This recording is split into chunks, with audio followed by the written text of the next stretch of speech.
Hello, mortgage debt acceleration then. I'm going to try and explain that a little bit better because we've had lots and lots of questions on Facebook, which is really good. We've had lots of interaction, but I've got fat fingers. It takes me ages to type anything, so I just thought I'd do a quick video to explain it.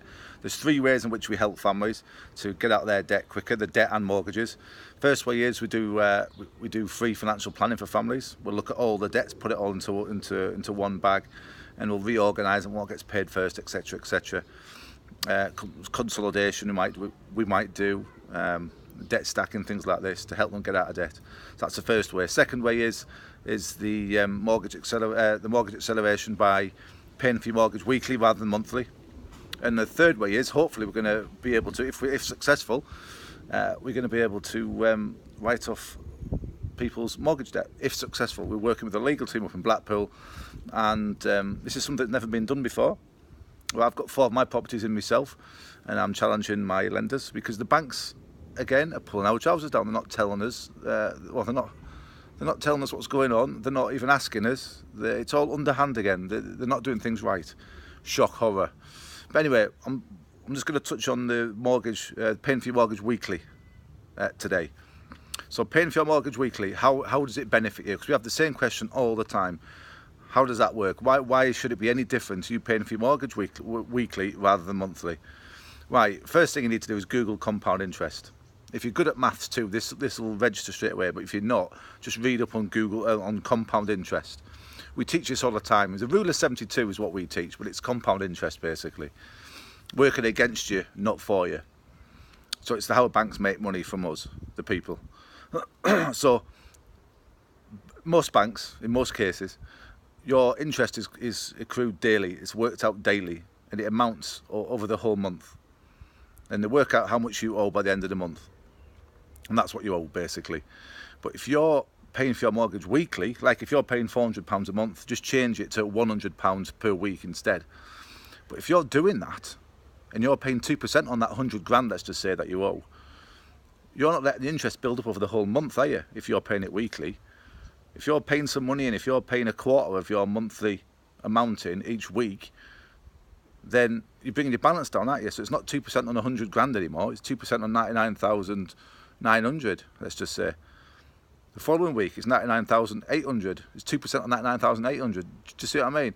So you're not allowing the interest to build up over the whole month. You're knocking your balance down weekly rather than monthly. And also, when you're paying monthly, you don't pay as much. So if you pay it weekly, you're paying for 52 weeks in a year. If you're paying it monthly, like the equivalent of paying only 48 weeks in a year. So you're paying a little bit extra if you pay it weekly. So you're paying like an equivalent of 4 extra weeks in over the whole year. So them 2 things is how you benefit. It's the bringing the balance down quicker and paying that little bit extra at the same time. That extra 4 weeks at the end of the year. I hope I'm not waffling too much and you get this. But it's them 2 things. Them two things working together will get rid of your debt far quicker than what it would have otherwise, and you'll save lots of money and keep lots of money. It's like an investment in itself, keeping that money in your pockets. The banks won't tell you this. They don't like this. A lot of banks, I think they're getting wise to it myself, because we haven't had people telling us before that they're having problems doing this. But HSBC right now and Santander, from what I know of, kicking up a stink and not allowing people to pay weekly. So do your homework. If you're going to get a mortgage, don't say, I want a mortgage weekly. They'll just tell you to piss off. Sorry to swear, but they'll just tell you to bugger off. Just get yourself thumbs up for the mortgage and what have you. But before you go through with it, just ask the question, look, my circumstances might be changing in the future. If I was to change this, if I was to pay weekly rather than monthly, if I was to set up a standing order instead, can I do it? Well, would you accredit my account immediately if I was to pay it weekly or fortnightly, because my circumstances might be changing? Just put it out there so you know that if you go with this bank, that you can change it to weekly if you want to, and your account will be credited weekly. It must be accredited. That's one question you need to ask. The balance must come down each week, because some banks, you'll still pay, if you're paying weekly, they still won't credit your account or take it off your balance until the end of the month anyway. So hopefully that makes sense. If it doesn't, again, just give us a poke in the chest, get in touch with us, and I'll try and explain it a little bit better. But it's them 2 things mainly. It's because you're bringing the balance down quicker and you're paying that little bit extra over the whole year because you're paying it weekly. Thanks for listening. Have a great weekend, and I'll speak to you soon. Bye now.